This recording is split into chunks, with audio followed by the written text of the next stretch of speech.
انا للہ و انا الیہ راجعون۔ دوستو، ایک مشہور ٹک ٹاکر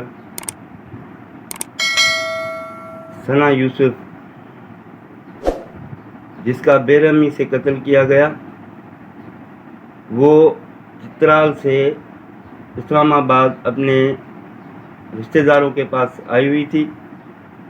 وہاں پہ قاتل اندر داخل ہوا اور داخل ہونے کے بعد ثنا یوسف کو پہ فائر کر دیے۔ دوستو، اس نے شہرت کی بلندیوں میں ابھی قدم ہی رکھا تھا، اللہ نے اسے اتنی شہرت دی کم عمر میں کہ 7 لاکھ اس کے فالوور ہو گئے۔ یہ ایسے انسان جیلس، جن کو کسی کی شہرت ہضم نہیں ہوتی، وہ پھر یہی قدم اٹھانے شروع ہو جاتے ہیں۔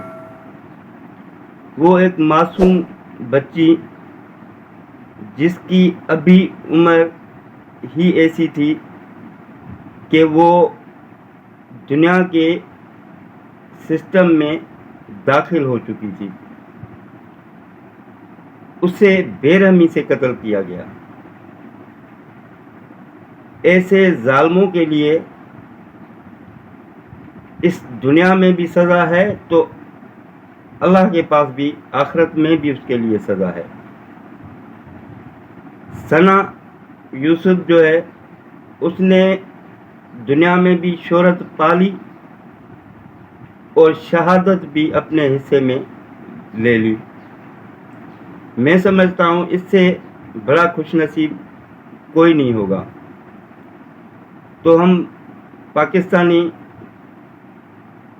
اداروں کو، جو قانون کے محافظ ہیں، ان سے اپیل کرتے ہیں کہ ثنا یوسف کے قاتل کو کڑی سے کڑی سزا دی جائے